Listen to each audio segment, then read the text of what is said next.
Net Zero's got you going. Good morning to Ross Clark. Great page 12 today in The Sun. Ross, good morning. How are you? Good morning, Jeremy. Fine. How are you? I'm all right. Not bad. I love this. Deluded PM's mission to COP30. That's why this is the Net Zero conference where they've taken out lots of forest and built this road, isn't it? So that lots of people on their gas-guzzling jets can go and talk about how the climate's on its back. The headline to your article, Ross, is brilliant. It almost says, UK an example of climate change inspiration, ? Only in the sense of how net zero obsession can destroy your country. Let me start by asking you something, because I struggle with the Friends of the Earth and stuff like that.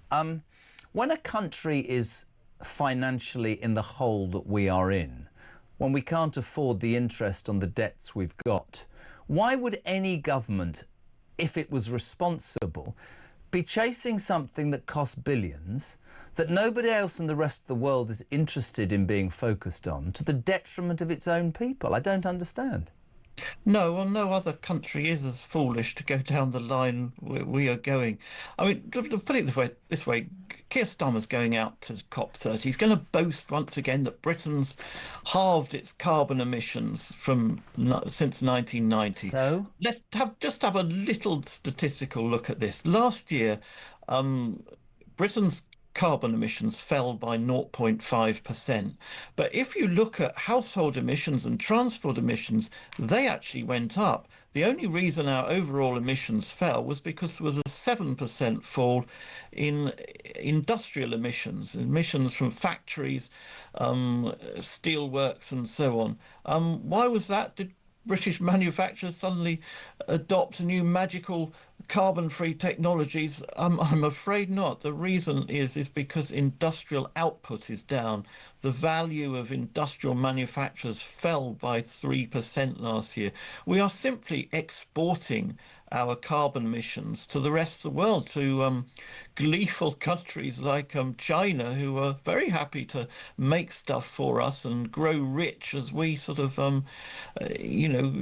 we ruin our economy, ruin our industry, but through this sort of obsession with net zero. I mean, I get, right? I followed what happened in Jamaica. I've spent a long time in the Caribbean for reasons I'm not going into. I understand about climate. I get all of that, but I go back to its priorities. When you are chasing something, what do we got? 1 and a bit % of carbon emissions in the world. As you say, Russia, China, not interested. When you look at the suggestions they've made, wind farms, right? When you know that that's doing nothing but increasing the cost of electricity, when you know that the old way of providing it might be outdated, but it's cheaper. When you think about oil and gas and nobody wants to drill and nobody wants to frack, all the other stuff we're talking about today, and you look at these people and you just think, what are you on? You're going to dive politically, definitely on a hill of ideology, but along the way you're going to bankrupt this country. I find it astonishing, and I find that people like Miliband, to believe, Ross, that he's in the position he is, I find it actually genuinely quite frightening.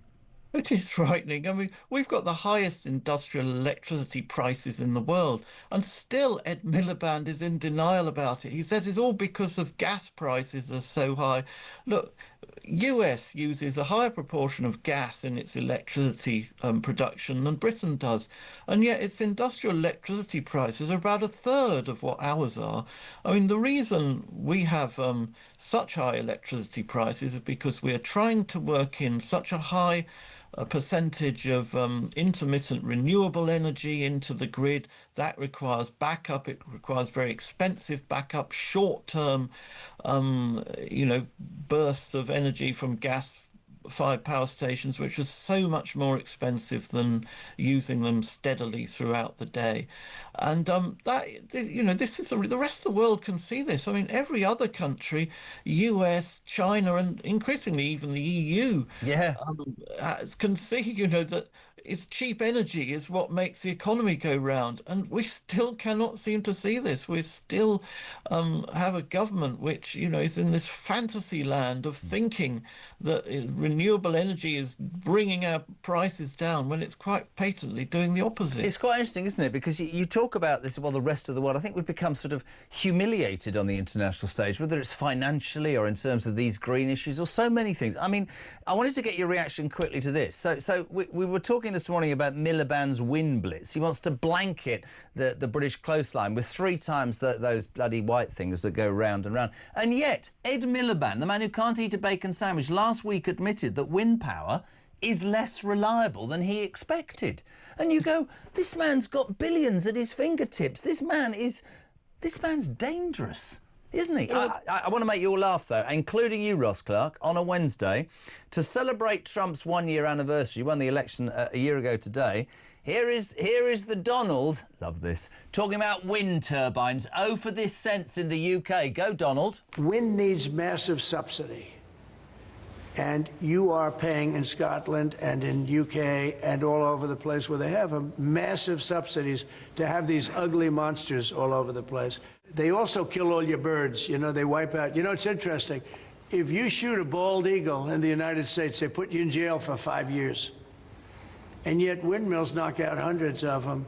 They don't do anything. You explained that.